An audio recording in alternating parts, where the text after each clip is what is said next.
ANMR ನ್ಯೂಸ್ಗೆ ಸ್ವಾಗತ. At Peopleton Preschool.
ತೊಂಬತ್ನಾಲ್ಕನೇ ಇಸ್ವಿ, ಇವತ್ತು ಎಷ್ಟನೇ ಇಸ್ವಿಲಿ ಇದೀವಿ ನಾವು? 2026ನೇ ಇಸ್ವಿಲಿ ಇದೀವಿ. ಸುಮಾರು ಎಷ್ಟು ವರ್ಷ ಆಯ್ತು? 32 ವರ್ಷ. ನೀವು 32 ವರ್ಷ ಹಿಂದೆ ಆಗಿರ್ತಕ್ಕಂಥ ಅಥವಾ 30 ವರ್ಷಗಳ ಹಿಂದೆ ಆಗಿರ್ತಕ್ಕಂಥ ಕಟ್ಟಡದ ಪರಿಸ್ಥಿತಿ ಯಾವ ರೀತಿ ಸರ್ಕಾರದ ವ್ಯವಸ್ಥೆಯಲ್ಲಿ ನಿರ್ವಹಣೆ ಆಗ್ತದೆ, ಕಾಲ ಕಾಲಕ್ಕೆ ಏನೆಲ್ಲ ಆಗ್ಬೇಕು, ಏನೆಲ್ಲ ನಾವು ಇವತ್ತು ನಾವು ಇಷ್ಟೆಲ್ಲ ಒಂದು ವ್ಯವಸ್ಥೆ ನಾವು ಮಾಡಿದ್ದೀವಿ. ಇವತ್ತು ನೀವು ಕೂತಿರುವಂತದ್ದು ನೆಮ್ಮದಿಯಾಗಿ ಬೇಕಾದ್ರೆ ಸಂಜೆವರೆಗೂ ಕೂತ್ಕೋಬಹುದು ಆರಾಮಾಗಿ, ಯಾವುದೇ ರೀತಿ ಹೊರಗಡೆ ಎಷ್ಟೇ ತಾಪಮಾನ ಇರಲಿ ಇಲ್ಲಿ ನಿಮಗೆ ಹವಾನಿಯಂತ್ರಣ ವ್ಯವಸ್ಥೆ ಮಾಡಿದ್ವಿ. ಇವತ್ತಿದನ್ನ ನಾವು ನಿರ್ವಹಣೆ ಮಾಡದೇ ಇದ್ರೆ ನೀವು ಯಾರು ನಾಳೆ ಕಾಲಿಡಕ್ಕಾಗಲ್ಲ. ಹೊರಗಡೆ ಪ್ರತಿಯೊಂದಕ್ಕೂ ನಿರ್ವಹಣೆ ಆಗ್ಬೇಕಾಗುತ್ತೆ, ಆಸ್ಪತ್ರೆಗೂ ನಿರ್ವಹಣೆ ಆಗ್ಬೇಕಾಗುತ್ತೆ. ಆ ರೀತಿಯಾಗಿ ಸಮಯಕ್ಕೆ ಸರಿಯಾಗಿ ನಿರ್ವಹಣೆ ಆಗದ ಕಾರಣ ಇವತ್ತು ನಮ್ಮ ಆಸ್ಪತ್ರೆ ಪರಿಸ್ಥಿತಿ ಏನಾಗಿದೆ.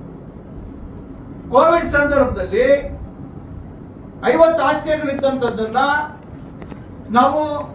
ನಾನು ಸೋತಿದ್ದೆ. ಆ ಸಂದರ್ಭದಲ್ಲಿ ನನಗೇನು ಇಲ್ಲ, ನಾನು ಸೋತಿದ್ದೀನಿ, ನಾನೇನು ಸುಮ್ಮನೆ ಇರ್ಬೋದಲ್ಲ ಅಂತಕ್ಕಂಥದ್ದು ಮಾಡ್ಬೋದಾಗಿತ್ತು ನಾನು. ಆದ್ರೆ ಜವಾಬ್ದಾರಿ ಇದ್ದಂಥವ್ರು ಆ ಸಂದರ್ಭದಲ್ಲಿ ಗಮನ ಹರಿಸಲಿಲ್ಲ. ನಮ್ಮ ಕೆಲವರು ನಗರಸಭಾ ಸದಸ್ಯರು ಬಂದು ನನ್ನ ಮೇಲೆ ಒತ್ತಡ ಹಾಕ್ತಾರೆ, ಅಣ್ಣ ಇಲ್ಲ ನೀವು ದಯವಿಟ್ಟು ನೀವು ಏನಾದ್ರೂ ಇದಕ್ಕೆ ಮಾಡಬೇಕು ಅಂತ ಹೇಳಿ. ಇವತ್ತು ನೀವು ನಂಬ್ತಿರೋ ಬಿಡ್ತಿರೋ ನೀವು, ನಾವು ಒಂದು ವಾರದಲ್ಲಿ ನಾನು ಅಲ್ಲಿ ಬಂದು ಭೇಟಿ ಮಾಡಿ ನಾನು ಆಸ್ಪತ್ರೆಯಲ್ಲಿ ಡಾಕ್ಟರ್ಗಳನ್ನ ಕೇಳಿದೆ, ಈಗ 50 ಬೆಡ್ ಇದೆ, ಇನ್ನು 50 ಬೆಡ್ ಮಾಡ್ತೀವಿ, ಅದಕ್ಕೆ ಬೇಕಾದಂತ ಆಕ್ಸಿಜನ್ ವ್ಯವಸ್ಥೆ ಮಾಡ್ತೀವಿ ಅಂತ ಹೇಳಿ ನಾನು ಅವ್ರಿಗೆ ಹೇಳಿದೆ.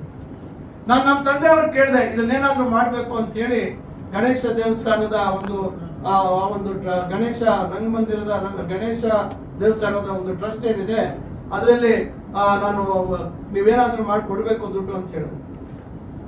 ಈಗ ಅಲ್ಲಿ ಸುಮಾರು 80 ಲಕ್ಷ ರೂಪಾಯಿ ನಾವು ಅಲ್ಲಿ ತಗೊಂಡು 50 ಮಂಚಗಳು ಕೊಟ್ಟು 50 ಹಾಸಿಗೆಗಳು, ಅದಕ್ಕೆ ಬೇಕಾದಂತಹ ಸೌಲಭ್ಯ, ಸಿಲಿಂಡರ್ಗಳು, ಸುಮಾರು ಸಿಲಿಂಡರ್ಗಳನ್ನ ನಾವು ತಕ್ಷಣ ತಂದು ಇವೆಲ್ಲ ಮಾಡೋದ್ರ ಜೊತೆಗೆ ಆಮೇಲೆ ಒಂದು ವಾರಕ್ಕೆ 50 ಹಾಸಿಗೆ ಫುಲ್ ಆಗೋಯ್ತು, 100 ಹಾಸಿಗೆ ಆಗೋಯ್ತು.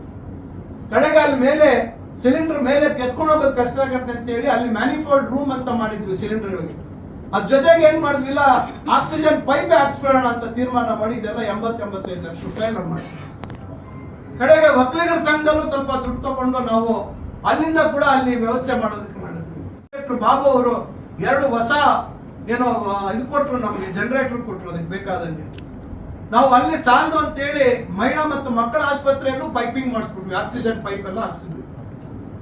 ಇವೆಲ್ಲ ಆಗಿದ್ದು ಇದೇ ಗಣೇಶ ರಂಗಮಂದಿರದ ಕಮಿಟಿಯಿಂದ, ಇದೇ ಒಕ್ಕಲಿಗರ ಸಂಘ. ಪಾಪ ಕೆಲವರು ಲೂಟಿ ಮಾಡ್ತಾ ಇದ್ದಾರೆ ಅಂತ ಹೇಳಿ ನಾಲಿಗೆಗೆ ಎಲ್ಲೂ ಬಿಲ್ದಿರ ಬಾಯಿಗೆ ಬಂದಿದ್ದು ಮಾತಾಡ್ತಾರೆ. ಆ ರೀತಿ ಏನಾದ್ರೂ ಅದರಿಂದ ಜೀವನ ಮಾಡುವಂತ ಕೀಳು ಒಂದು ಪರಿಸ್ಥಿತಿಯಲ್ಲಿ ದೇವರು ನಮ್ಮನ್ನು ಇಟ್ಟಿಲ್ಲ. ನಮ್ಮ ತಾತ ಅವರು ನಮ್ಮ ತಂದೆಯವರನ್ನ ನಮ್ಮನ್ನಾಗಿ ಆ ರೀತಿ ಬೆಳೆಸಿಲ್ಲ. ನಾವು ಬಹಳ ಜವಾಬ್ದಾರಿಯುತವಾಗಿ ಇವತ್ತು ಸಾರ್ವಜನಿಕ ಬದುಕಿನಲ್ಲಿ ಜೀವನ ಮಾಡ್ತೇವೆ. ಯಾವತ್ತೂ ಆ ರೀತಿ ಸಾರ್ವಜನಿಕರ ಬಡವರ ಸುಲಿಗೆ ಮಾಡಿ ನಾವು ಜೀವನ ಮಾಡುವಂತಹ ಒಂದು ಆ ಕೀಳು ಆ ಒಂದು ಸ್ಥಿತಿಯಲ್ಲಿ ನಾವಿಲ್ಲ. ಅವ್ರು ಯಾರೋ ಆ ಮನಸ್ಥಿತಿಯಲ್ಲಿ ಇರ್ತಕ್ಕಂಥವ್ರು ಆ ಆಲೋಚನೆಗಳು, ಆ ಮನಸ್ಥಿತಿ ಯಾರಿಗಿದೆ ಅವ್ರಿಗೆ ಅಂತ ಆಲೋಚನೆ ಬರುತ್ತೆ. ಅವತ್ತು ನಾನು ಆಸ್ಪತ್ರೆ ನೋಡಿದೆ, ಅವತ್ತೇ ತೀರ್ಮಾನ ಮಾಡಿದೆ, ಇಲ್ಲ ಇದಕ್ಕೇನಾದ್ರೂ ಒಂದು ರೂಪ ಕೊಡ್ಬೇಕು. ಕನಿಷ್ಠ ಶೌಚಾಲಯ ಯಾಗಿತ್ತು ಅಂತ ಹೇಳಿ ಅದರ ಜವಾಬ್ದಾರಿ ಹೊತ್ತಿದ್ದಂತ ಅಂದಿನ ಶಾಸಕರಿಗೆ ಕನಿಷ್ಠ ಜ್ಞಾನ ಇರಲಿಲ್ಲ. ನಾವು ಮತ್ತೆ ಮುನ್ಸಿಪಾಲಿಟಿ ಅವ್ರಿಗೆ ಹೇಳಿ ಅದನ್ನ ಪೂರ್ಣ ಸ್ವಚ್ಛ ಮಾಡಿ ಪೈಪ್ಗಳು ಕಿತ್ತೋಗಿತ್ತು, ಅವನ್ನೆಲ್ಲ ನಾವು ರೆಡಿ ಮಾಡಿಸಿದ್ವಿ. ಈಗ ಆಸ್ಪತ್ರೆಯಲ್ಲಿ ನೋಡ್ಕೊಂಡ್ ಬನ್ನಿ, ಟಾಯ್ಲೆಟ್ಗಳು ಇವತ್ತೆಲ್ಲ ನಾವು ರೆಡಿ ಮಾಡ್ತಿದ್ವಿ. ಅಷ್ಟಕ್ಕೆ ನನಗೆ ಸಮಾಧಾನ ಇಲ್ಲ. ಈಗ 29 ಕೋಟಿ ರೂಪಾಯಿ ನಾವು ಕೊಡ್ಸಿದ್ದೀರಿ ಇವತ್ತು ಆಸ್ಪತ್ರೆಗೆ. ಇವತ್ತು ಕೆಲಸ ಶುರುವಾಗಿದೆ. ಅವತ್ತು ಆಗಿದ್ದಂತ ಕಾಮಗಾರಿ, ಅವತ್ತು ಆಗಿರ್ತಕ್ಕಂತ ಕಟ್ಟಡ ನಿರ್ವಹಣೆ ಇದ್ದೀರಾ, ಇವತ್ತು ಅದು ಸ್ವಲ್ಪ ಅದಕ್ಕೆ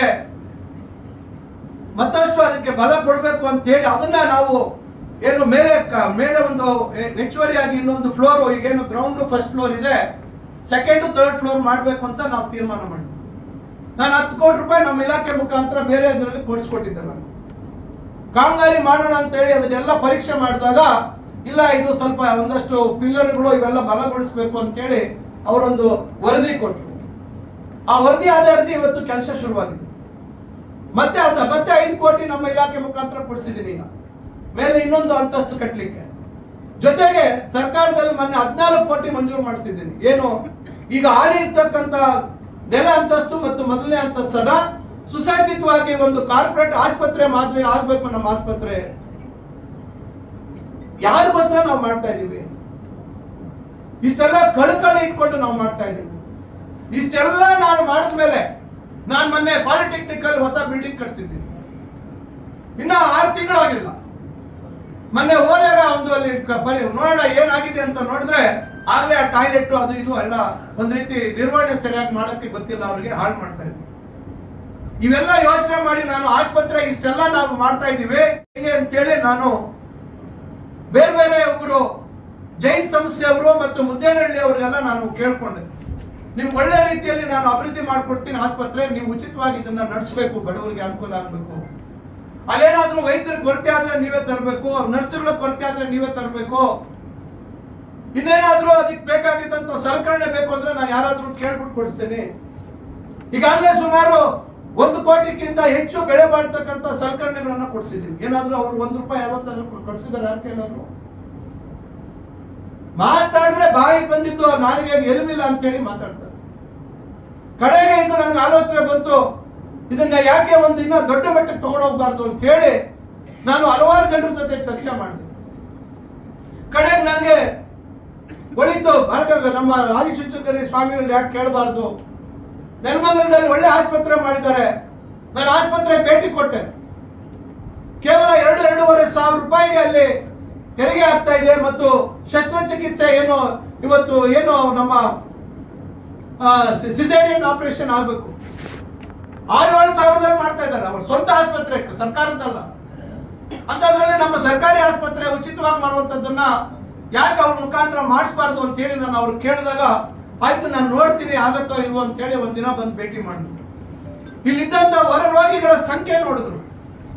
ನೋಡಿ ಇಲ್ಲ ಇಲ್ಲಿ ಒಳ್ಳೆ ಚೆನ್ನಾಗಿದೆ, ಇಲ್ಲಿ ಚೆನ್ನಾಗಿ ಆಸ್ಪತ್ರೆ ಮಾಡ್ಬೋದು, ದೊಡ್ಡದಾಗಿ ಮಾಡ್ಬೋದು, ವೈದ್ಯಕೀಯ ಕಾಲೇಜ್ ಮಾಡೋದ್ರ ಬಗ್ಗೆ ಚಿಂತನೆ ಮಾಡೋಣ ಅಂತ ಹೇಳಿ ನಮ್ಗೆ ಸ್ವಲ್ಪ ಜಾಗ ಕೊಟ್ಟರೆ ನಾನು ಚಿಂತನೆ ಮಾಡ್ತೀವಿ.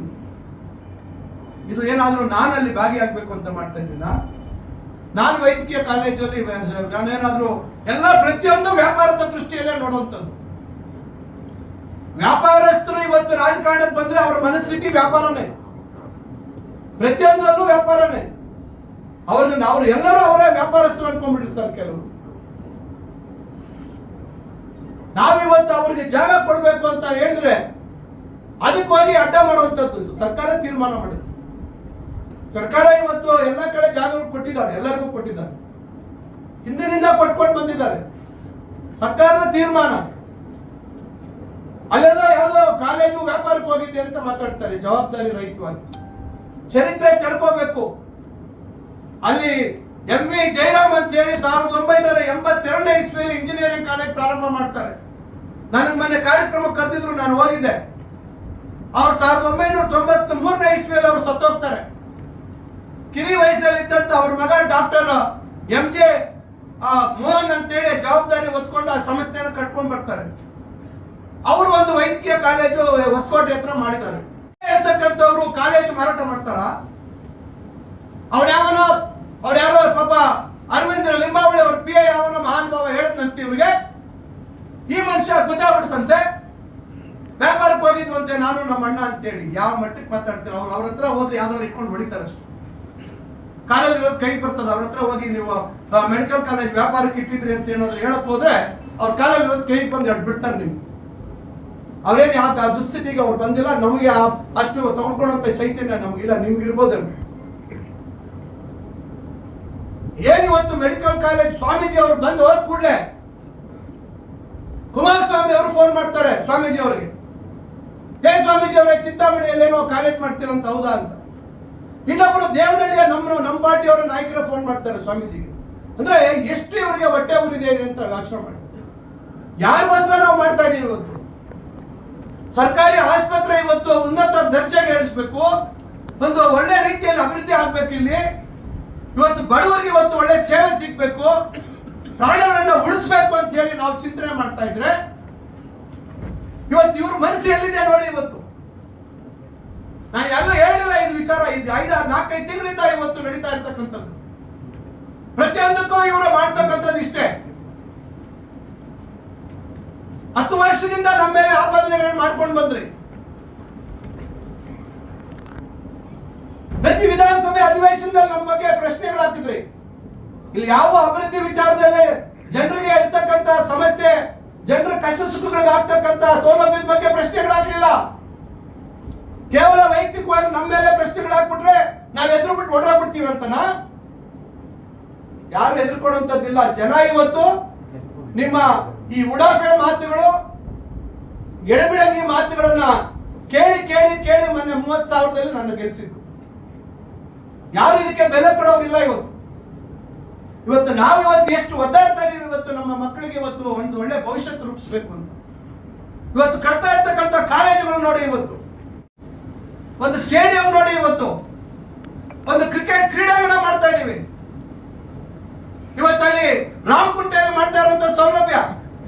ಇವತ್ತು IDSMT ವಿಚಾರಕ್ಕೆ ನಾನು ಬರ್ತೀನಿ. ಅವ್ರ ಮುಂದೆ ಫುಲ್ ಹೇಳ್ಬಿಡ್ಲಿ ನೋಡೋಣ. IDSMT ಅಂದ್ರೆ ಏನು ಅಂತ ಅವ್ರು ಹೇಳ್ಬಿಡ್ಲಿ ನೋಡೋಣ. ನಮ್ಮ ತಂದೆ ಅವರು ಮಂತ್ರಿ ಇದ್ದಂತ ಸಂದರ್ಭದಲ್ಲಿ integrated development of small and medium towns ಅಂತಕ್ಕಂಥ ಒಂದು ಯೋಜನೆ, ಒಂದು ಕೇಂದ್ರ ಸರ್ಕಾರದಿಂದ ತಂದಂತ ಯೋಜನೆ. ಅವತ್ತು ಅವರು ನಗರಾಭಿವೃದ್ಧಿ ಸಚಿವರಾಗಿದ್ದಂತ ಸಂದರ್ಭದಲ್ಲಿ ಇಡೀ ರಾಷ್ಟ್ರದಲ್ಲಿ ಪ್ರಥಮ ಮಟ್ಟಕ್ಕೆ ತಗೊಂಡೋದ್ರು. ಇಂಥ IDSMT ಯೋಜನೆಗಳನ್ನ ಇಡೀ ರಾಜ್ಯದಲ್ಲಿ ಎಲ್ಲ ಕಡೆ ಮಾಡುವಂತದ್ದು ಮಾಡಿದ್ರು. ಅವತ್ತು ನಮ್ಮ ತಂದೆ ಅವರು ಚುನಾವಣೆಯಲ್ಲಿ ಅಲ್ಪ ಮತಗಳಲ್ಲಿ ಸೋತರು. ಕಟ್ಟಡ ಪೂರ್ಣ ಆಗಿರ್ಲಿಲ್ಲ, ಬೇರೆಯವರು ಗೆದ್ದಿದ್ರು. ಕಟ್ಟಡ ನಿರ್ವಹಣೆ, ಕಟ್ಟಡ ಸರಿಯಾದ ರೀತಿ ಕಾಮಗಾರಿ ಆಗಲಿಲ್ಲ. ಆ ಸಂದರ್ಭದಲ್ಲಿ 10 ವರ್ಷ ಹಾಗೆ ಬಿದ್ದಾಯ್ತು. 2004ರಲ್ಲಿ ನಾನು ಮತ್ತೆ ಶಾಸಕರಾದ್ಮೇಲೆ ಆಜಾದ್ ಚೌಕಲ್ಲಿ ಹೇಳಿದೆ, ಅದನ್ನ ಸಾರ್ವಜನಿಕ ಉಪಯೋಗಕ್ಕೆ ನಾನು ಮಾಡ್ಕೊಡ್ತೀನಿ ಅಂತ ಹೇಳಿ ನಾನು 3 ವರ್ಷದಲ್ಲಿ ಇದ್ದಂತ ಕಾನೂನು ತೊಡಕುಗಳನ್ನ ನಿವಾರಣೆ ಮಾಡಿ ಅದನ್ನ ಯಾವಾಗಲೇ ಹೇಳಿದ್ರು ನನಗೆ, ಇದನ್ನ ತಳ್ಳಾಕ್ಬೇಕು, ಇದು ಇಲ್ಲ ಸರ್ ಅಂತ ಹೇಳಿ. ಇಲ್ಲ, ಇಷ್ಟೆಲ್ಲ ನಾವು ಮಾಡಿದೀವಿ, ತಳ್ಳಾಕಕ್ಕಾಗಲ್ಲ, ಇಷ್ಟು ದಿವಸ ಬಂದ್ರೆ ಬರ್ಲಿ ಅಂತೇಳಿ ಅದನ್ನ ಮತ್ತೆ ರಿಪೇರಿ ಮಾಡಿಸಿ ಸಾರ್ವಜನಿಕರ ಉಪಯೋಗಕ್ಕೆ ಕೊಡ್ತೀವಿ. ನಾನಿವತ್ತು ನಿಮ್ಮ ಇಲ್ಲಿ ಬಡವರು ನೀವೆಲ್ಲ ಇದ್ದೀರಾ. ಇವತ್ತು ಯಾರು ಅಸಂಘಟಿತ ಬೀದಿ ಬದಿ ವ್ಯಾಪಾರಸ್ಥರು ಇದ್ದಾರೆ, ಅವ್ರಿಗೆಲ್ಲ ಒಂದು ವ್ಯವಸ್ಥೆ ಮಾಡಬೇಕು ಅಂತೇಳಿ ಬಹಳ ಒಳ್ಳೆ ರೀತಿಯಲ್ಲಿ ವಿನ್ಯಾಸ ಮಾಡಿಸಿದ್ರು. ಅದ್ರ ಮೇಲೆ ಕಟ್ಟಬೇಕು ಅಂತೇಳಿ, ಅದ್ರ ಜೊತೆಗೆ ಕೆಳಗಡೆ ಏನು ಹಾಳಾಗಿತ್ತು ಅದಕ್ಕೆಲ್ಲ ರಿಪೇರಿ ಮಾಡಿ ಅದಕ್ಕೆಲ್ಲ ಸೇರಿ ಸುಮಾರು 23 ಕೋಟಿ ರೂಪಾಯಿ ಮಂಜೂರು ಮಾಡಿಸಿದ್ದೆ. ಟೆಂಡರ್ ಆಗಿತ್ತು. ನಾನು ಸ್ವಲ್ಪ ಯಾಮಾರ್ಬಿಟ್ಟೆ. ನಾನು ಆ ಕಟ್ಟಡದ ಒಂದು ಸ್ಥಿತಿಗತಿಗಳ ಬಗ್ಗೆ ನಾನು ಒಂದು ಪರೀಕ್ಷೆ ಮಾಡಿಸಬೇಕಾಗಿತ್ತು. ಕಾಮಗಾರಿ ಶುರು ಮಾಡುವಂತ ಸಂದರ್ಭದಲ್ಲಿ ನಮ್ಗೆ ಮೇಲೆ ಚಾವಣಿ ತೂತ್ ಬೀಳ್ತಾ ಇತ್ತು, ಇವೆಲ್ಲ ಆಗ್ತಾ ಇತ್ತು ಸಮಸ್ಯೆ. ತಕ್ಷಣ ಗಾಬರಿಯಾಗಿ ನಾವು ಅದನ್ನ ಪರೀಕ್ಷೆ ಮಾಡಿಸಿದ್ವಿ. ಪರೀಕ್ಷೆ ಮಾಡಿಸಿದಾಗ ಅವ್ರು ಹೇಳಿದ್ರು, ಸರ್ ನೀವು ತಕ್ಷಣ ಬಿಲ್ಡಿಂಗ್ ತೆಗಿಬೇಕು, ಯಾಕಂದ್ರೆ ನಾವು ಅದೆಲ್ಲ ಮೇಲೆ ಕ್ಲೀನ್ ಬೇರೆ ಮಾಡ್ಬಿಟ್ಟಿದ್ವಿ. ನಾನು ಯೋಚನೆ ಮಾಡಿದೆ, ಹೋಗ್ಲಿ ಮೇಲ್ಚಾವಣಿ ಆದ್ರೂ ತೆಗೆದು ಹೊಸದ್ ಹಾಕೋಣ, ಪೂರ್ತಿ ತೆಗೆಯೋದು ಬೇಡ ಅಂತ ಹೇಳಿ. ಅವ್ರು ಹೇಳಿದ್ರು ಪಿಲ್ಲರ್ಗಳಲ್ಲೇ ಬಲ ಇಲ್ಲ ಸರ್, ಇದೆಲ್ಲ ಅವಾಗೆಲ್ಲ ಬಹಳ ದಿವಸ 10 ವರ್ಷ ಹಾಗೆ ಬಿಟ್ಟು ನೀರೆಲ್ಲ ಇಳಿದು ಆ ಪಿಲ್ಲರ್ಗಳೆಲ್ಲ ಎಲ್ಲ ಕಬ್ಬಿಣ ಎಲ್ಲ ಕಿಲ್ ಬಿಡಿಸ್ಬಿಟ್ಟಿದೆ, ನೀವು ಇದೇನು ಮಾಡಕ್ಕಾಗಲ್ಲ, ನೀವು ಎಷ್ಟೇ ಇದಕ್ಕೆ ರಿಪೇರಿ ಮಾಡಕ್ಕಾಗಲ್ಲ ಅಂತ.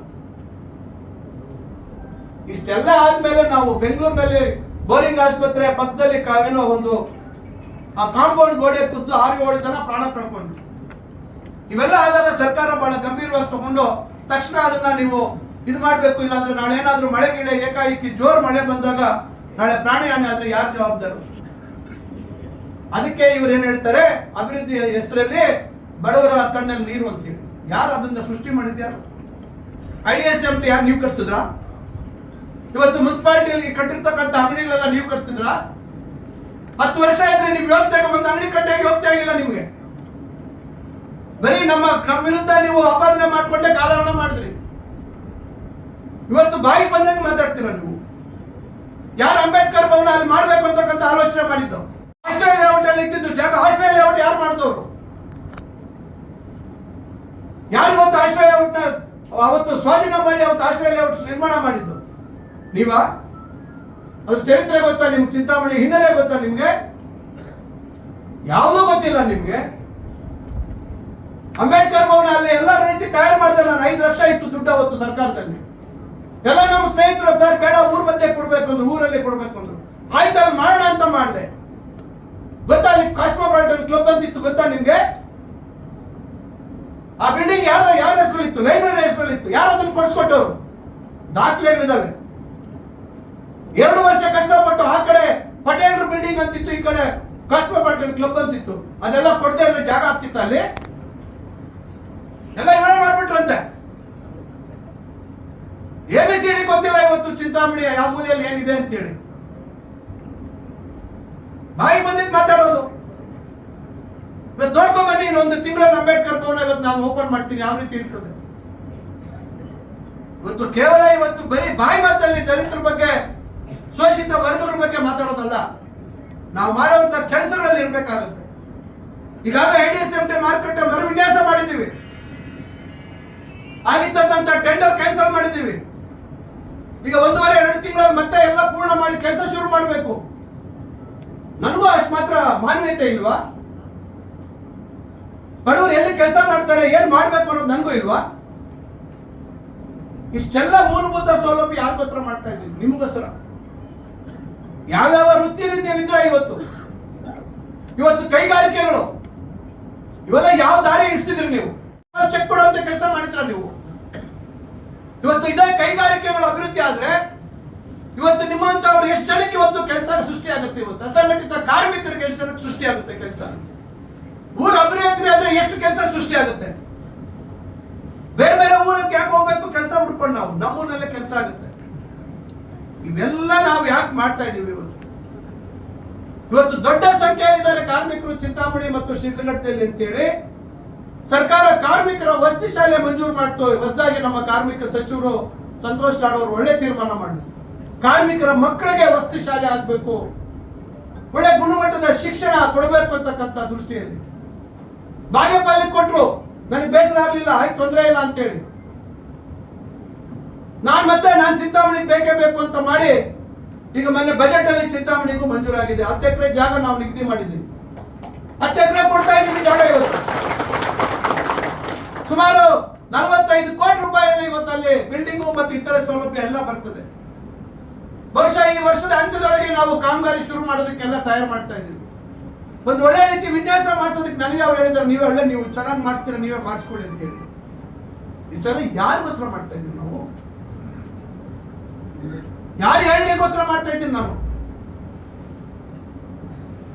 ಇವತ್ತು ನನಗಿರ್ತಕ್ಕಂಥ ಇಷ್ಟೇ ಕೆಲಸ ಚಿಂತನೆ ಇಲ್ಲ, ನನ್ನ ಇಲಾಖೆಯಲ್ಲಿ ಯಾವ ರೀತಿ ಒಳ್ಳೆ ಕೆಲಸ ಮಾಡಬೇಕು ಅಂತಕ್ಕಂಥ ಚಿಂತನೆ. ನೀವು ಉಪಸಭಾಪತಿ ಇದ್ರಲ್ಲ, ಯಾರನ್ನ ಇಟ್ಕೊಂಡು ಮಾದೇವಪುರ ಸುತ್ತ ಯಾರನ್ನ ಇಲ್ಲಿ ಕರೆಸಿ ಏನೇನು ಅವ್ರ ಮೇಲೆ ಒತ್ತಡ ಹಾಕಿ ವಸೂಲಿ ಮಾಡ್ಕೊಂಡ್ರಲ್ಲ, ಆ ರೀತಿ ಅನ್ಕೊಂಡ್ಬಿಟ್ರ? ಯಾವಾಗೂ ಎಲ್ಲರೂ ನಿಮ್ಮಂಗೆ ಅನ್ಕೊಂಡ್ಬಿಟ್ಟಿದಾರ? ನೀವು ಮೂಲತಃ ವ್ಯಾಪಾರಸ್ಥ. ನೀವು ವ್ಯಾಪಾರಕ್ಕಾಗಿ ಇವತ್ತು ಚಿಂತಾಮಣಿಗೆ ಬಂದಿರುವಂತದ್ದು. ನಾವೆಲ್ಲ ಇವತ್ತು ವಿದ್ಯಾವಂತರಾಗಿ ನಾವು ನಮ್ಮ ಕಾಲ ಮೇಲೆ ನಿಂತು ಉದ್ಯೋಗ ಮಾಡ್ತಿದ್ವಿ. ನಾವು ಕಾಲೇಜುಗಳಲ್ಲಿ ಅಸಿಸ್ಟೆಂಟ್ ಪ್ರೊಫೆಸರ್ ಇಂದ ಹಿಡಿದು ಪ್ರೊಫೆಸರ್ ಆಗಿ ಕೆಲಸ ಮಾಡ್ತಿದ್ದೆ ನಾನು. ನೀವು ಹೇಳೋ ರೀತಿಯಲ್ಲಿ ಏನಾದ್ರೂ ನಾವು ಅಕ್ರಮ ಆಸ್ತಿಗಳು ಮಾಡಿದ್ರೆ, ನಾವು ಯಾವತ್ತೋ ಇಂಜಿನಿಯರಿಂಗ್ ಕಾಲೇಜು ಸ್ವಂತ ಮಾಡ್ತಾ ಇದ್ದೆ, ಯಾವತ್ತೋ ಮೆಡಿಕಲ್ ಕಾಲೇಜ್ ಸ್ವಂತ ಮಾಡ್ತಾ ಇದ್ವಿ. ನಮ್ಮ ಅಣ್ಣ ಮೆಡಿಕಲ್ ಡಾಕ್ಟ್ರು. ನೀವು ಹೇಳೋ ರೀತಿ ದುಡ್ಡು ಯಾರು ಕೊಳ್ಳೆ ಹೊಡ್ಕೊಂಡು ಎತ್ಕೊಂಡು ನಾವು ಇದೇ ಭೂಮಿ ಬಿಟ್ಟು ಹೋಗುವಂತ ಸಂದರ್ಭದಲ್ಲಿ ತಲೆ ಮೇಲೆ ಹಾಕೊಂಡು ಯಾರು ಹೋಗೋದಿಲ್ಲ. ಮಾತಾಡುವಂಥದ್ದಕ್ಕೆ ಇತಿಮಿತಿ ಇರಬೇಕಾಗುತ್ತೆ. ಆಗ್ತಾ ಇರುವಂತ ಅಭಿವೃದ್ಧಿನ ಸಹಿಸ್ತಾ ಇಲ್ಲ. ಇವತ್ತು 1 ಕೋಟಿ ರೂಪಾಯಿ ಏನಾದ್ರೂ UGD ಕೆಲಸ ಮಾಡಿಸಿದ್ರು 10 ವರ್ಷದಲ್ಲಿ, ಬನ್ನಿ ನಾನು ಕರ್ಕೊಂಡು ಹೋಗ್ತೀನಿ, ಎಲ್ಲೆಲ್ಲಿ ಕೆಲಸ ಆಗ್ತಿದೆ ನೋಡ್ತೀನಿ ಬನ್ನಿ. ಚಿಂತಾಮಣಿಯಲ್ಲಿ ಇರ್ತಕ್ಕಂಥ ರಸ್ತೆಗಳ ಪರಿಸ್ಥಿತಿ ಏನಾಗಿತ್ತು? ಇವತ್ತು ಬನ್ನಿ ತಾವೆಲ್ಲ ನೋಡ್ತಾ ಇದ್ದೀರಾ ಯಾವ ರಸ್ತೆ ಎಷ್ಟು ಕೆಲಸ ಆಗ್ತಾ ಇದೆ. ಇನ್ನಷ್ಟು ಕೆಲಸ ಆಗುತ್ತೆ. ನಾನು ಎಲ್ಲ ಮಾಡ್ಬಿಡ್ತೀನಿ ಅಂತ ಹೇಳಲ್ಲ, ನೀವು ಹಾಳು ಮಾಡಿರ್ತಕ್ಕಂಥದ್ದನ್ನೆಲ್ಲ ಇವತ್ತು ಸರಿದಾರಿಗೆ ತರ್ತಾ ಇದ್ದೀವಿ. ಇಷ್ಟೆಲ್ಲ ನಾವು ಯಾರಿಗೋಸ್ಕರ ಮಾಡ್ತಾ ಇದ್ದೀವಿ? ಇವತ್ತು ಈ ಊರು, ಈ ತಾಲೂಕು, ಈ ಕ್ಷೇತ್ರದಲ್ಲಿ ಜನಕ್ಕೆ ಎಲ್ಲಾ ರೀತಿ ಇವತ್ತು ಬದುಕುವಂತದಕ್ಕೆ ದಾರಿ ತೋರಿಸ್ಬೇಕು. ರೈತರ ಬದುಕಿನಲ್ಲಿ ಬದಲಾವಣೆ ತರಬೇಕು. ಚೆಕ್ ಡ್ಯಾಮ್ಗಳು ಮಾಡ್ತಾ ಇದೀವಿ ದೊಡ್ಡದಾಗಿ, ಹೋಗಿ ನೋಡ್ಕೊಂಡ್ ಬನ್ನಿ. ನಿಮ್ಗೆ ಎಸ್ಗಳಲ್ಲಿ ಎತ್ತರ ಮತ್ತೆ ಬ್ರಾಹ್ಮಣಲ್ಲಿ ಎತ್ತರ 2 ಚೆಕ್ ಡ್ಯಾಮ್ ಕಿತ್ತೋಯ್ತು 2015ರಲ್ಲಿ ಮಳೆಗೆ. ಅದನ್ನ ಮಾಡಿಸಿದ್ರ ನೀವು? ಮತ್ತೊಂದ್ಸತಿ ಜನ ನಿಮ್ಮನ್ನು ಕೇಳಿಸ್ಕೊಟ್ರಲ್ಲ 2018ರಲ್ಲಿ. ಕಣ್ಣು ಕಾಣಲಿಲ್ವಾ ಅದು ನಿಮ್ಗೆ? ಅದನ್ನ ಯಾರು ಮಾಡಿದವರು? ನಾನು ಗೆದ್ದು ಕೂಡಲೇ ಅದನ್ನ ಮಾಡಿಸಿದೀನಿ, ಹೋಗಿ ನೋಡ್ಕೊಂಡ್ ಬನ್ನಿ ಯಾವ ರೀತಿ ಮಾಡಿಸಿದೀವಿ ಅಂತ. ಈಗ ಎಷ್ಟು ಚೆಕ್ ಡ್ಯಾಮ್ ಮಾಡ್ತಾ ಇದೀವಿ, ಯಾರಿಗೋಸ್ಕರ ಮಾಡ್ತಾ ಇದೀವಿ? ಏನೋ ನಮ್ಮ ಭಾಗದಲ್ಲಿ ರೈತರಿಗೆ ಅಂತರ್ಜಲ ವೃದ್ಧಿ ಮಾಡಬೇಕು, ಅವ್ರ ಬದುಕಲ್ಲಿ ಬದಲಾವಣೆ ತರಬೇಕು, ಅವರ ಮಕ್ಕಳ ನಾಳೆ ವಿದ್ಯಾವಂತರಿಗೆ ಉದ್ಯೋಗ ಅವಕಾಶಗಳು ಸಿಗಬೇಕು. ಒಂದು ವಿಚಾರದಲ್ಲಿ ನಾನು ಬಹಳ ಹೆಮ್ಮೆಯಿಂದ ಹೇಳ್ತೀನಿ, ನಮ್ಮ ತಾಲೂಕಿನಲ್ಲಿ ಅದು ಯಾರೇ ಇರ್ಬೋದು, ಇವತ್ತು ನಾನು ಏನೋ ಒಂದು ಪ್ರಯತ್ನಗಳು ಮಾಡ್ತಾ ಇದ್ದೀನಿ. ನಮ್ಮ ಪರ ಇರೋರ್ಬೋದು, ವಿರೋಧ ಇರೋರು ಇರ್ಬೋದು. ಸಾರ್ವಜನಿಕರು ಇವತ್ತು ಯಾವುದೇ ರೀತಿ ವಿರೋಧ ಮಾಡ್ತಿರೋ ಪ್ರೋತ್ಸಾಹ ಮಾಡಿ ಒಳ್ಳೆ ಕೆಲಸ ಮಾಡಿ ಅಂತಕ್ಕಂಥ ಬೆನ್ತಟ್ಟಿ ಮಾಡ್ತಾ ಕೆಲಸ ಮಾಡ್ತೇನೆ. ನಾನು ಅವರೆಲ್ಲರಿಗೂ ನಾನು ಸದಾ ಚಿರುನುಡಿಯಾಗಿರ್ತೇನೆ. ವಿಶೇಷವಾಗಿ ಕೈಗಾರಿಕೆಗಳ ವಿಚಾರದಲ್ಲಿ ಬಹಳಷ್ಟು ನನಗೆ ಪ್ರೋತ್ಸಾಹ ಕೊಟ್ಟು ನೀವು ಮಾಡಿ ಸರ್ ಅಂತಕ್ಕಂಥದ್ದು. ನನ್ನ ಮನೆ ಹೋಗಿದ್ದೆ ನಾನು ಮಸ್ತಾನಹಳ್ಳಿ ಒಂದು ಕೈಗಾರಿಕೆ ಒಳಗೆ. ಸುಮಾರು ಜನ ಹೆಣ್ಮಕ್ಳು ಇದ್ರು. ಅವರೆಲ್ಲರೂ ನಾನು ಮಾತಾಡಿದೆ, ಯಾವ ಊರಮ್ಮ ಅಂತ ಕೇಳಿದೆ. ಅವರೆಲ್ಲರೂ ಇವತ್ತು ನಮ್ಮ ತಾಲೂಕಿನವರೇ. ಬೆಳಗ್ಗೆ ತಿಂಡಿ ಅಲ್ಲೇ ತಿಂತಾರೆ, ಊಟ ಅಲ್ಲೇ ಮಾಡ್ತಾರೆ. ಬಹಳ ನೆಮ್ಮದಿಯಾಗಿ ಅವರು ಕೆಲಸ ಮಾಡ್ತಾ ಇದ್ದಾರೆ. ಈಗ ನಾವು ಕೈಗಾರಿಕೆ ಬಗ್ಗೆ ಚಿಂತನೆ ಮಾಡದೇ ಇದ್ದ ಪಕ್ಷದಲ್ಲಿ ಅವರೆಲ್ಲ ಏನ್ ಮಾಡ್ತಾ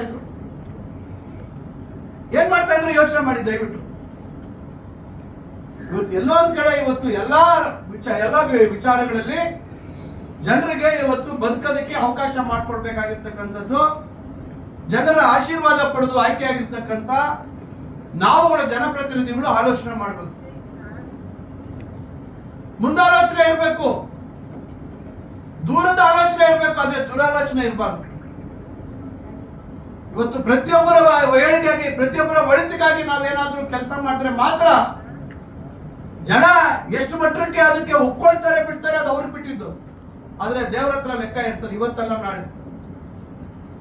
ನಾಳೆ ಲೆಕ್ಕ ದೇವ್ರ ಹತ್ರ ಇರ್ತದೆ. ದೇವ್ರ ಯಾವತ್ತಾದ್ರೂ ನಮ್ ಕೈ ಇಡ್ತಾರೆ. ನಾವು ಯಾವತ್ತೂ ಯಾರಿಗೂ ತೊಂದರೆ ಮಾಡುವಂತ ಕೆಲಸ ಮಾಡಲಿಲ್ಲ. ನಮ್ಮ ಸ್ವಾರ್ಥಕ್ಕೆ ನಾವು ಯಾರಿಗೂ ಬಲಿ ಕೊಡುವಂತ ಕೆಲಸಗಳನ್ನ ಮಾಡಿಲ್ಲ. ಇಲ್ಲದೆ ಇರ್ತಕ್ಕಂಥ ವಿಚಾರಗಳನ್ನೇ ಪ್ರತಿ ಸತಿ ಮಾತಾಡ್ತಾ ಇದ್ದೀರಾ.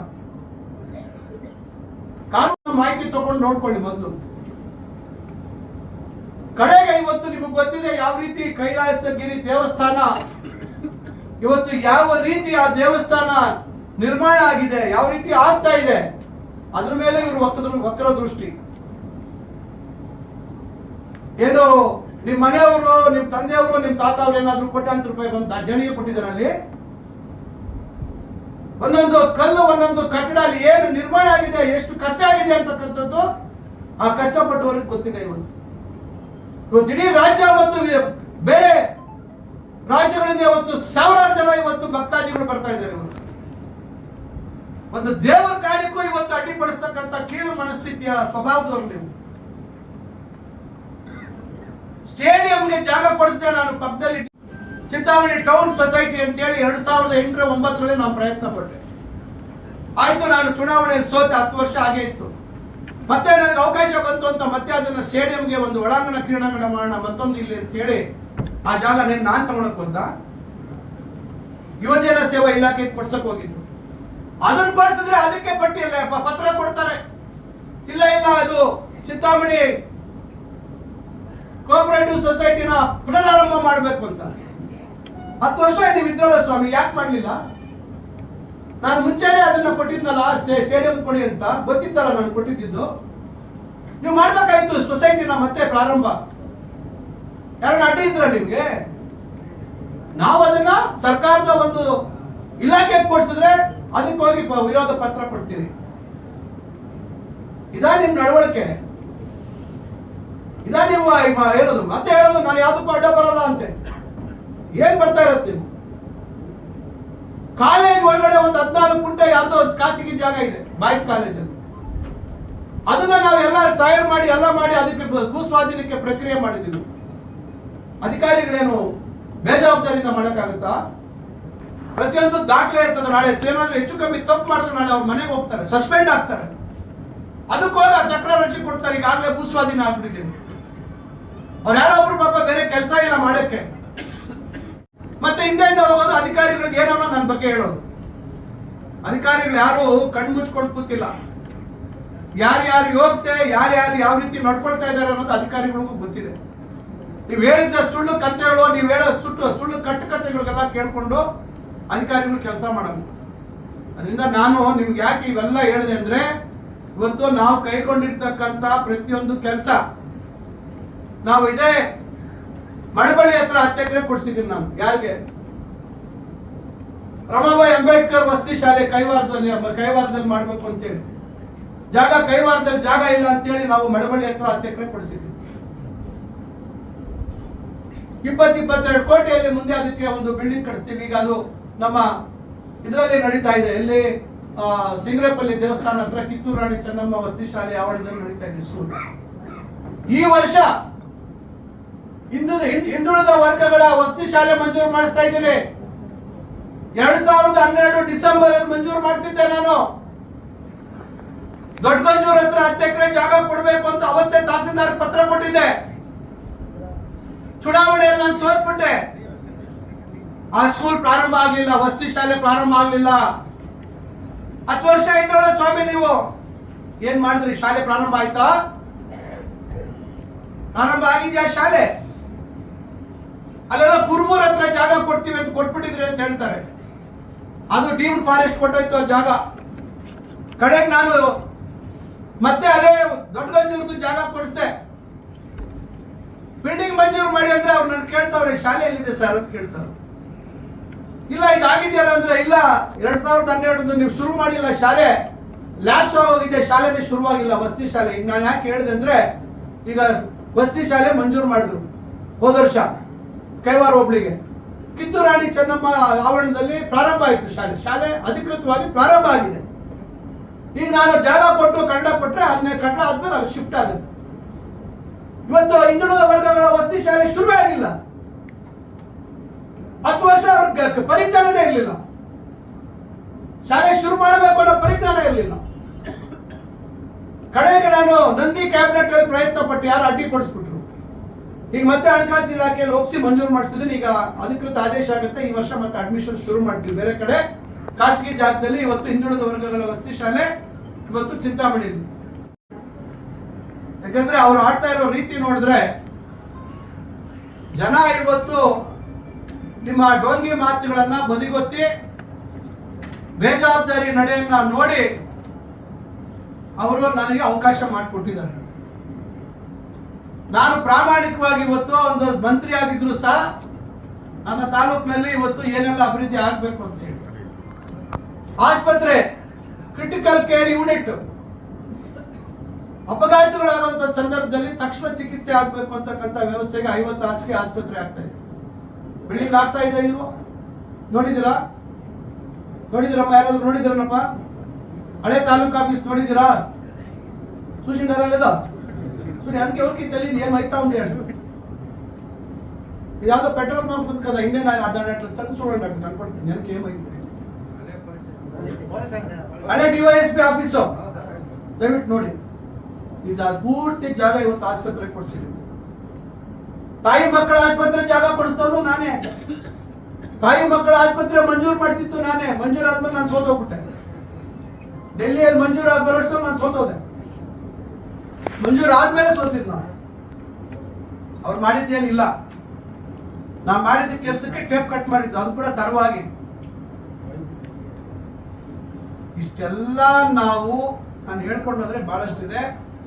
ನಾನು ಯಾಕೆ ಈ ಸಭೆಯಲ್ಲಿ ಹೇಳಿದೆ ಅಂದ್ರೆ, ಇವತ್ತು ತಾವುಗಳು ಇವತ್ತು ಸಮಾಜದಲ್ಲಿ ಎಲ್ಲ ವಿಭಾಗಗಳಲ್ಲಿ ಎಲ್ಲ ಕ್ಷೇತ್ರಗಳಲ್ಲಿ ತಮ್ಮ ಪಾತ್ರ ಬಹಳ ಮುಖ್ಯ. ಇವತ್ತು ನಾನು ಹೇಳಿರ್ತಕ್ಕಂಥ ಮಾಡ್ತಾರೆ ನಾವಲ್ಲ.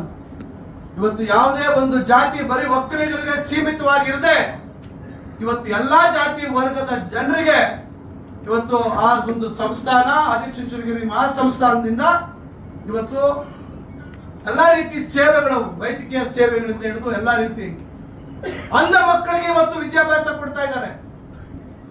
ಚಿಕ್ಕಬಳ್ಳಾಪುರದಲ್ಲಿ ಸಮ್ಮಿಟ್ ಅಂತಕ್ಕಂಥ ಒಂದು ಶಾಲೆ, ಕೇವಲ 20 ಜನ ಮಕ್ಕಳು, ಹಳ್ಳಿಗೆ ಹೋಗಿ ಯಾರು ತೀರಾ ಕಡು ಬಡವರಿದ್ದಾರೆ, ಯಾವುದೇ ಶಿಫಾರಸ್ಸಿಲ್ಲ. ನಾನು ಮಂತ್ರಿಯಾಗಿ ನನ್ನ ಶಿಫಾರಸ್ಸಿಗೆ ಬೆಲೆ ಇಲ್ಲ. ಅಂತ ಮಕ್ಕಳನ್ನ ಆಯ್ಕೊಂಡು ಬಂದು ಅವರನ್ನ ಅಂತ ಮಕ್ಕಳಿಗೆ ಉತ್ಕೃಷ್ಟವಾದಂತ ಇಂಗ್ಲಿಷ್ ಮಾಧ್ಯಮದ ಶಿಕ್ಷಣ ಕೊಡ್ತಾ ಇದ್ದಾರೆ. ಯಾರಾದ್ರೂ ಕೊಡ್ಲಿಕ್ಕೆ ಸಾಧ್ಯ ಇದೆಯಾ? ನೀವು ಇವತ್ತು ಕೆಟ್ಟದಾಗಿ ನೀವು ಅಧಿಕಾರಿಗಳ ಹತ್ರ ಹೋಗಿ ನನ್ನ ಬಗ್ಗೆ ಅಪಪ್ರಚಾರ, ನನ್ನ ಬಗ್ಗೆ ಕೆಟ್ಟದಾಗಿ ಮಾತಾಡಿದ್ರೆ ನನ್ಗೆ ಗೊತ್ತಾಗಲ್ಲ ಅನ್ಕೊಂಡಿದ್ದೀರಾ? ನಿಮ್ಮ ಸುಳ್ಳು ಇವತ್ತು ಬಹಳ ದಿವಸ ನಡೆಯೋದಿಲ್ಲ. ಜನ ಎಲ್ಲ ಗಮನಿಸ್ತಾ ಇದ್ದಾರೆ. ಇವತ್ತು ಅಭಿವೃದ್ಧಿ ಆಗುವಂತ ಸಂದರ್ಭದಲ್ಲಿ ಸಣ್ಣ ಪುಟ್ಟ ಆಗ್ತದೆ, ಒಂದಿಬ್ಬರು ಅನಾನುಕೂಲ ಆಗ್ಬೋದಿಲ್ಲ ಅಂತ ನಾನು ಹೇಳಲ್ಲ. ನಗರದಲ್ಲಿ ಯಾರಿಗಾದ್ರೂ ವಸತಿ ಕೊಟ್ಟಿದ್ರ, ಸೌಲಭ್ಯ ಕೊಟ್ಟಿದ್ರ? ನೀವು 10 ವರ್ಷ ಇದ್ರ ನಮ್ಮ ತಂದೆಯವರು ಅವರಲ್ಲಿ ಆಶ್ರಯ ಬಡಾವಣೆ ಮಾಡಿದ್ದು. ಅದಾದ್ಮೇಲೆ ಪಕ್ಕದಲ್ಲಿ 5 ಎಕರೆ ನಾನು ಕೊಡಿಸ್ದೆ, ಸುಮಾರು ಕಷ್ಟಪಟ್ಟು ಕೊಡಿಸಿದೆ, ವಿರೋಧ ಪಕ್ಷದಲ್ಲಿ ಶಾಸಕನಾಗಿದ್ದಂತ ಸಂದರ್ಭದಲ್ಲಿ. ಈಗ ಮತ್ತೆ ನಾನು ಹೊಸ ಒಂದು ಉಪನಗರ ಸೃಷ್ಟಿ ಮಾಡಬೇಕು, ಬಡವರಿಗೆ ಇವತ್ತು ಚಿಂತಾಮಣಿಯಲ್ಲಿ ಬಹಳ ಜನ ಬಡವರಿಗಿದ್ದಾರೆ, ಅವರಿಗೆ ಸೈಟ್ ಕೊಡಬೇಕು ಅಂತ ಹೇಳಿ ಇವತ್ತು ನಾವು ಕನಸು ಕಟ್ಕೊಂಡು ಸುಮಾರು 1.5-2 ವರ್ಷದಿಂದ ಇವತ್ತು ಜಾಗ ಹುಡುಕಿ ಮಾಡಿ ಇವತ್ತೇನೋ ಒಂದು ಪ್ರಯತ್ನ ಆಗ್ತಾ ಇದೆ. ಸಹಜವಾಗಿ ಅಲ್ಲಿ ಕೆಲವರಿಗೆ ಯಾರು ನಗರದ ಪರಿಮಿತಿ ಹತ್ತಿರದೊಳಗಿರ್ತಾರೆ, ರೈತರಿಗೆ ಮಂಜೂರಾಗಲ್ಲ ಭೂಮಿ, ಕಾನೂನಲ್ಲಿ ಅವಕಾಶ ಇಲ್ಲ. ಕೆಲವರು ಅನಧಿಕೃತವಾಗಿ ಹೆಚ್ಚು ಜಾಗದಲ್ಲಿ ಇರ್ತಾರೆ. ನೀವು ಅವರೆಲ್ಲರಿಗೂ ಸ್ವಲ್ಪ ಬೇಸರ ಆಗುತ್ತೆ, ಅವ್ರಿಗೂ ಏನೋ ಪರಿಹಾರ ಮಾಡ್ಬೇಕು ಅಂತ ಮಾಡ್ತಾ ಇದ್ದೀವಿ, ಅವ್ರಿಗೇನಾದ್ರೂ ದಾರಿ ತೋರಿಸ್ಬೇಕು ಅಂತ ಮಾಡ್ತಾ ಇದ್ದೀವಿ. ಅದರಿಂದ ಇವತ್ತು ಏನಾದ್ರೂ ಒಂದು ಒಳ್ಳೆ ಕೆಲಸ ಮಾಡುವಂತ ಸಂದರ್ಭದಲ್ಲಿ ಒಂದು 4-5% ಜನಕ್ಕೆ ಸ್ವಲ್ಪ ಅನಾನುಕೂಲ ಆಗಕ್ಕಿಲ್ಲ ಅಂತ ನಾನು ಹೇಳೋದಿಲ್ಲ. ಅದೆಲ್ಲ ಅಷ್ಟು ಮಾತ್ರ ನನಗೆ ತಿಳುವಳಿಕೆ ಇದೆ, ಅಷ್ಟು ಮಾತ್ರ ಜ್ಞಾನ ಇದೆ.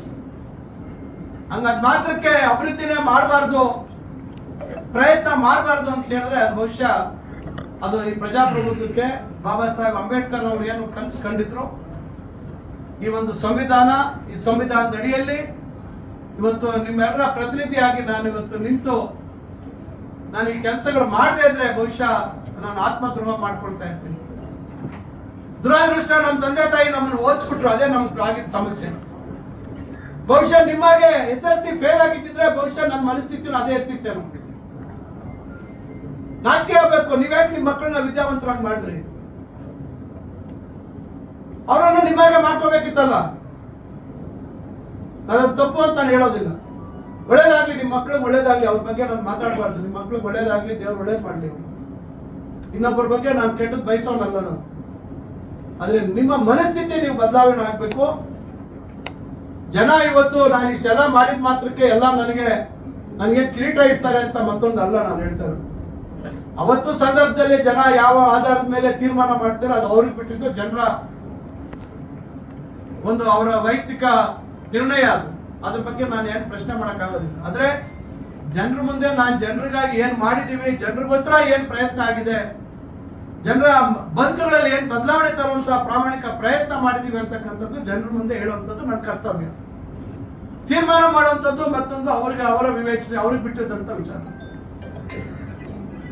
ಆದ್ರೆ ಈ ರೀತಿಯಾಗಿ ಹತಾಶರಾಗಿ ಬಾಯಿಗೆ ಬಂದಂಗೆ ಮಾತಾಡಿದ್ರೆ ಬಹುಶಃ ನಾನು ಬಾಯಿಗೆ ಬಂದಂಗೆ ಮಾತಾಡೋದು ನನಗೂ ಬರ್ತದೆ. ಆದ್ರೆ ಎಲ್ಲೋ ಒಂದ್ ಕಡೆ ನನ್ನ ವಿದ್ಯಾಭ್ಯಾಸ ಅಥವಾ ನಮ್ಮ ತಂದೆ ತಾಯಿ ಬೆಳೆಸಿರ್ತಕ್ಕಂಥ ರೀತಿ ಎಲ್ಲೋ ಒಂದ್ ಕಡೆ ನನಗೆ ಎಚ್ಚರಿಕೆಯನ್ನು ಕೊಡ್ತಾ ಇರ್ತದೆ. ಆ ರೀತಿ ನಾವು ಏನಾದ್ರೂ ಬೇರೆ ರೀತಿಯಲ್ಲಿ ಮಾತಾಡಬಾರ್ದು ಅಂತ ಹೇಳಿ ನೀವು ನೆನ್ಸ್ಕೊಳ್ಳಿ. ನೀವು ನಡೆದು ಬಂದಂತ ದಾರಿ, ಮನೆ ಯಾರೋ ಒಬ್ರು ಹೇಳ್ತಾ ಇದ್ರು, ವಿಜಯನಗರದ ಲೇಔಟ್ ಕೃಷ್ಣಪ್ಪನವರ ಜೊತೆ ಅವರ ಕ್ಷೇತ್ರಕ್ಕೆ ಹೋಗಿದ್ರು. ಅವ್ರು ಹಿಂಗೆ ಹೇಳಿದ್ರೆ ಹಿಂಗೆ ಏನಕ್ಕೆ ಬಂತು ವಿಚಾರ. ಅವ್ರು ಹೇಳಿದ್ರು ನನ್ನ ಹತ್ರ ಕೆಲಸ ಮಾಡ್ತಿದ್ದೆ ಅವ್ರು ಅಂತ ಹೇಳಿ. ಯಾರ ಹತ್ರ? ಲೇಔಟ್ ಕೃಷ್ಣಪ್ಪನವ್ರ ಹತ್ರ ಕೆಲ್ಸಕ್ಕಿದ್ರು ಅಂತೀವಿ. ಒಳ್ಳೇದಾಗ್ಲಿ, ಬೇಡ ಅಂತ ಹೇಳಿಲ್ಲ. ಜೀವನದಲ್ಲಿ ಎಲ್ಲರೂ ಕಷ್ಟಪಟ್ಟು ಇನ್ನೊಂದು ಮೇಲೆ ಬರ್ಬೇಕಿಲ್ಲ ಅಂತ ನಾನು ಹೇಳಲ್ಲ. ನಿಮ್ಮ ಹಿನ್ನೆಲೆ ಏನು ಅನ್ನೋದನ್ನ ಜವಾಬ್ದಾರಿಯುತವಾಗಿ ಅರ್ಥ ಮಾಡಿಕೊಂಡು 10 ಜನಕ್ಕೆ ಒಳ್ಳೆ ಮಾಡುವಂತ ಸಂದರ್ಭದಲ್ಲಿ ಅದಕ್ಕೆ ನಿಮಗೆ ಅದನ್ನು ಒಪ್ಕೊಳ್ಳದೆ ಇಲ್ಲದೆ ಮನಸ್ಥಿತಿ ಇಲ್ಲದೆ ಆದ್ರೂ ಸಹ ಈ ರೀತಿ ಕೀಟಲೆ ಮಾಡುವಂಥದ್ದು, ಕೀಟ ಇಟ್ಕೊಂಡು ಇವೆಲ್ಲ ಮಾಡಿದ್ರೆ ಏನು ಆಗೋದಿಲ್ಲ ಅವೆಲ್ಲ. ಯಾಕಂದ್ರೆ ನಾನು ಯಾವುದೇ ಮಾಡ್ಲಿ ಕಾನೂನು ಚೌಕಟ್ಟಿನಲ್ಲಿ ಏನು ಅವಕಾಶವಿದೆ ಅದನ್ನೇ ಮಾಡೋದು. ಅದರಿಂದ ಇವತ್ತು ತಾವೆಲ್ಲರೂ ಇವತ್ತು ನನ್ನ ಹತ್ರ ಬಂದು ಕೇಳಿದ್ರು, ಸರ್ ಕಾರ್ಮಿಕ ದಿನಾಚರಣೆಗೆ ಬರಬೇಕು. ಇವತ್ತು ಕಾರ್ಮಿಕರ ಏಳಿಗೆಗೆ ಹಲವಾರು ಯೋಜನೆಗಳು, ಹಲವಾರು ತಿದ್ದುಪಡಿಗಳು ನೀವು ನೋಡ್ಬೋದು. ಈಗ ಪತ್ರಕರ್ತರದು ಒಂದು ತಂದಿದ್ದಾರೆ ಇದು. ಆಮೇಲೆ ಸಿನಿಮಾ ಉದ್ದಿಮೆ ಇರ್ತಕ್ಕಂಥವ್ರು, ಸಿನಿಮಾ ಉದ್ದಿಮೆ ಪಾಪ ಅವ್ರಿಗೆ ಸಿನಿಮಾ ಶೂಟಿಂಗ್ ಇದ್ರೆ ಬದುಕು, ಸಿನಿಮಾ ಶೂಟಿಂಗ್ ಇಲ್ಲ ಅಂದ್ರೆ ಹೋಯ್ತು.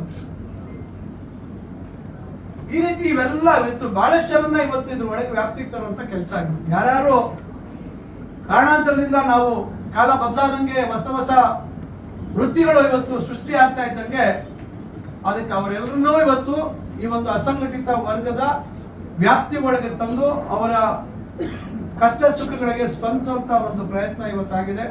ಅದರಿಂದ ನಾನು ಬಹಳಷ್ಟು ಸಮಯ ತಗೊಂಡ್ಕೊಂಡೆ.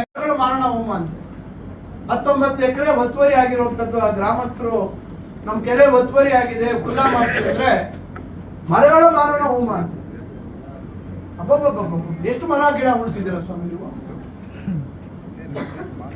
ಎಷ್ಟು ಮರ ಗಿಡ ಉಳಿಸಿದ್ದೀರಾ? ಏನಾದ್ರೂ ಹೇಳೋದಕ್ಕೆ ಏನಾದ್ರೂ ಒಂದು ಅರ್ಥ ಇರಬೇಕು. ಸತ್ಯ ಏನು, ವಸ್ತುಸ್ಥಿತಿ ಏನು ಅಂತೀವಿ. ಅದರಿಂದ ಈ ಡೋಂಗಿ ನಾಟಕ, ಈ ಬರೀ ಡೋಂಗಿ ಮಾತುಗಳು ಹೇಳೋದನ್ನ ಬಿಟ್ರೆ ಬಹುಶಃ ನಿಮ್ಗೆ ಗೌರವ ಹೆಚ್ಚಾಗ್ತದೆ ಅಂತ ನಾನು ಭಾವಿಸ್ತೇನೆ. ನನ್ನ ಗೌರವ ಹೆಂಗ್ ಉಳಿಸ್ಕೋಬೇಕು ಅನ್ನೋದು ನಮ್ಮ ಮನೆ ಸಂಪ್ರದಾಯ. ನಮ್ಮ ಮನೆ ಬಗ್ಗೆ ಮಾತಾಡುವಂತ ಒಂದು ಅರ್ಹತೆ ನಿಮ್ಗಿಲ್ಲ. ಆಂಜನೇಯ ರೆಡ್ಡಿ ಅವ್ರ ಬಗ್ಗೆ, ಚೌಡರೆಡ್ಡಿ ಅವ್ರ ಬಗ್ಗೆ ಮಾತಾಡುವಂತ ಅರ್ಹತೆ ಇಲ್ಲ.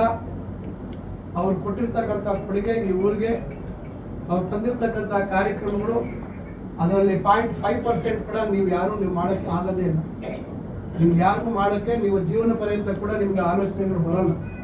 ಇಡೀ ರಾಜ್ಯದ 2ನೇ ಪಾಲಿಟೆಕ್ನಿಕ್ ಚಿಂತಾಮಣಿ 76 ವರ್ಷದ ಹಿಂದೆ ಆಗಿರ್ತಕ್ಕಂಥ ಪಾಲಿಟೆಕ್ನಿಕ್, ನಗರಸಭೆಯಿಂದ ಆಗಿರ್ತಕ್ಕಂಥ, ನಗರ ಮುನ್ಸಿಪಾಲಿಟಿಯಿಂದ ಆಗಿರ್ತಕ್ಕಂಥ ಡಿಗ್ರಿ ಕಾಲೇಜ್. ಯಾರು ತಮ್ಮ ಸ್ನೇಹಿತರು ಹಿಂದೆ ಮುಂದೆ ಕೂತು ಕೆಲವರು ಮೇಲೆ ಬಹಳ ದೊಡ್ಡ ಸ್ಥಾನಗಳು ಹೋಗಿರೋಂಥವ್ರು ಮಾತಾಡ್ತಾರಲ್ಲ, ಅವ್ರು ಓದಿದ್ದು ಎಲ್ಲಿ ಅಂತ ಕೇಳಿ. ಇದೇ municipal first grade college, Anjani municipal first grade college ಅಲ್ಲಿ ಓದಿರುವಂತವ್ರೆ. ಇವತ್ತು ಅದ್ರ ರೂಪ ಏನಾಗಿದೆ ನೋಡಿ. ಅದರಿಂದ ಬಹಳಷ್ಟು ಕೊಡುಗೆ ಇದೆ. ಅದು ನಾವು ಪಟ್ಟಿ ಅಲ್ಲ, ಅದು ಎಲ್ರಿಗೂ ಗೊತ್ತಿದೆ. ಪಟ್ಟಿ ಬೇಕಾದ್ರೆ ಬೇಕು ಅಂದ್ರೆ ಬಿಡುಗಡೆ ಮಾಡಿಸೋಣ. ನಿಮ್ ಪಟ್ಟಿ ನೀವು ಬಿಡುಗಡೆ ಮಾಡಿ. ಅಂಬೇಡ್ಕರ್ ಭವನ ಆದ್ಮೇಲೆ ಅಂಬೇಡ್ಕರ್ ಅವ್ರ ಬಗ್ಗೆ ಯಾರಿಗೆ ನಿಜವಾಗ್ಲೂ ಅಭಿಮಾನ ಇದೆ, ಅಂಬೇಡ್ಕರ್ ಅವ್ರ ಬಗ್ಗೆ ಯಾರಿಗೆ ನಿಜವಾಗ್ಲೂ ಗೌರವ ಇದೆ, ಅಂಬೇಡ್ಕರ್ ಅವರ ಆಶಯಗಳು, ಅವರ ಸಿದ್ಧಾಂತಗಳು, ಅವರ ಕನಸುಗಳು, ಅವೆಲ್ಲವನ್ನ ಇವತ್ತು ಸಮಾಜದಲ್ಲಿ ಎಲ್ಲರನ್ನು ಸಮಾನವಾಗಿ ಪರಿಗಣಿಸಿ ಇವತ್ತು ಮಾಡ್ತಾ ಇರ್ತಕ್ಕಂಥದ್ದು. ಅವತ್ತು ಅಲ್ಲಿ ಆ ಒಂದು ಭವನ ಅದೊಂದು ಉದ್ಘಾಟನೆ ಆದಂತ ಸಂದರ್ಭದಲ್ಲಿ ಬಹುಶಃ ನಿಮಗೆ ಅರ್ಥ ಆಗೋದಿಲ್ಲ, ನಿಮಗೆ ಕಣ್ಣು ಮುಚ್ಚೋಗಿದೆ. ಅರ್ಥ ಆಗುವಂತ ನಮ್ಮ ಜನ ಇದ್ದಾರೆ, ಅವ್ರು ಅರ್ಥ ಮಾಡ್ಕೊಳ್ತಾರೆ ಅಂತೇಳಿ ನನ್ನ ಮಾತು ಮುಗಿಸ್ತೇನೆ.